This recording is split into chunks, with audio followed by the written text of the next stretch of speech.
Hi guys, সবাই কেমন আছেন? আশা করি সবাই অনেক ভালো আছেন, আমি ভালো আছি। তো আমি ওই দিন পড়তে বসছিলাম।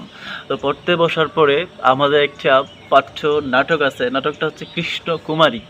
তো যারা বুঝতে পেরেছেন তারা বুঝতে পেরেছেন। তো কৃষ্ণকুমারী নাটক আমি যখন পড়তেছিলাম, আমি পড়তেছি, আহ, তো এই নাটকে একটা লাইন আছে এরকম যে, সখী কৃষ্ণ বিনে প্রাণ বাঁচে কেমনে। তো আমি যখন এই লাইনটা পড়তেছি, পাশের রুম থেকে আবার বড় ভাই বলতেছে, হে রাফি, তুমি কি পড়তেছো নাকি চিঠি লিখতেছো, কিছুই বুঝতেছি না। তো আমি বললাম, ভাই বাংলা সাহিত্য নিয়ে পড়ি, তো যার কারণে হচ্ছে পড়াটাই একটা সিটির মতো, পড়াটাই হচ্ছে রোমান্টিক সিটির মতো।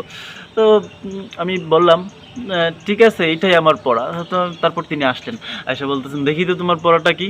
আমি দেখাইলাম, এই যে কৃষ্ণকুমারী নাটক, দেখেন কৃষ্ণকুমারী নাটক। তো তিনি প্রথমে কিছু শুরু করছে যে কৃষ্ণের কথা যখন জানতে পারছে, এবং যে আমাদের জয়পুরের রাজা জগৎ সিংহের কথা যখন জানতে পারছে, তো তিনি খুবই প্রেমিক পুরুষ মানুষ, তিনি প্রেম করতে পছন্দ করেন বা বিভিন্ন নারীদের সাথে মিশতে পছন্দ করেন। তখন তো তিনি এক্সাইটেড হয়ে গেছেন। তিনি বলতেছেন যে, হ্যাঁ, এই নাটকটা তো আমাকে অবশ্যই পড়তে হবে। তারপর তিনি কী করলেন, যে আমার কাছ থেকে বইটা নিলেন, নিয়ে কৃষ্ণকুমারী নাটকটা পড়লেন। এরপর এসে আমার বলতেছে, ভাই এটা কি তোমার পড়াশোনা? আল্লাহ!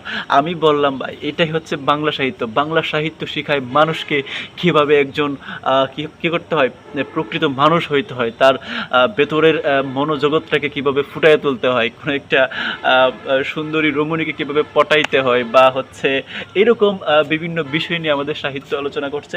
তো সেক্ষেত্রে আমি বললাম, আচ্ছা ভাই, আপনি যে পড়ছেন, আপনি আমাকে 2-3 মিনিট একটু এক্সপ্লেন করেন তো বিষয়টা আসলে কি। তখন তিনি বলতেছে যে, আসলে কৃষ্ণার প্রতি আমার খুব মায়া হয়।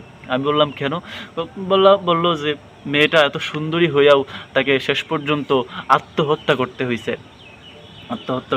আমি বললাম, ভাই এই বিষয়টা তো আমারও অনেক কষ্ট লাগছে। তবে জগৎ সিংহ কিন্তু একটা মানে সেই একটা মানুষ, আমি বললাম। তারপরে মানসিংহের কথা বলল। সো আমার কথা হচ্ছে এইটা যে, আসলেই সাহিত্য বিষয়টা একটু অন্যরকম, কিন্তু এটা নতুন নতুন কাহিনী মানুষদেরকে তুলে ধরে। তো যার কারণে আমরা নতুন নতুন বিষয় জানতে পারি। তো এইটা হচ্ছে, তবে একটু ইন্টারেস্টিং, যারা হচ্ছে বিভিন্ন ধরনের গল্প, উপন্যাস, নাটক এগুলো পড়তে ভালোবাসেন, আর এগুলো থেকে বিভিন্ন বিষয় জানা যায়।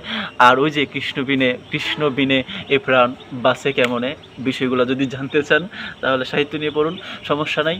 আর হচ্ছে কৃষ্ণা নাটকটি পড়তে পারেন, ইটস এ গুড। এটা খুবই ভালো একটা নাটক, এবং এটা থেকে আমরা অনেক কিছু শিখতে পারি। তবে বড় ভাইয়ের কথাটা কিন্তু আমার কাছে অনেক ভালো লাগছে, যে তিনি বলতেছে, আমি নাকি চিঠি লিখতেছি নাকি পড়তেছি, আমি কি প্রেম করতেছি নাকি পড়াশোনা করতেছি।